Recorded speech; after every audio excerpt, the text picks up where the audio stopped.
So come to Google and search for pixel cut, then click on image upscaler. So then upload an image.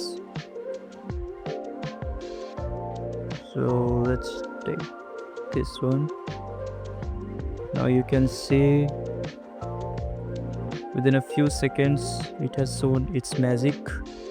So here you could see the difference. The after is on the right and the before is on the left. Okay, and as I drag this, you can see the after effects, and here you can see the before effects. You could see there is you can see the difference. Okay, you can mark the difference.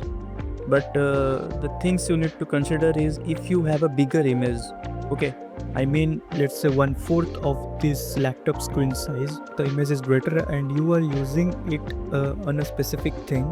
Let's say you are going to use it on a website, the image is going to be used on a website, and that is going to occupy a large space. I mean the size of the image is bigger, then I guess the quality might degrade. Okay, even if you upscale here in this tool or even any other tool, because I recommend this tool specifically because of its easy to use interface and the quality it provides. Okay, that's why even if it is at its pro plan, but I wouldn't recommend that unless you are going to use it for large size images.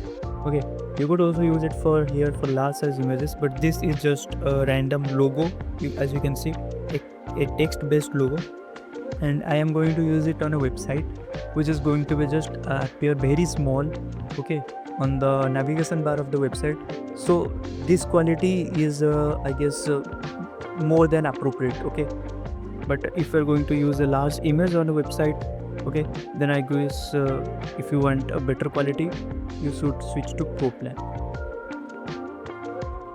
So now just simply click on download and it will be downloaded, as you can see.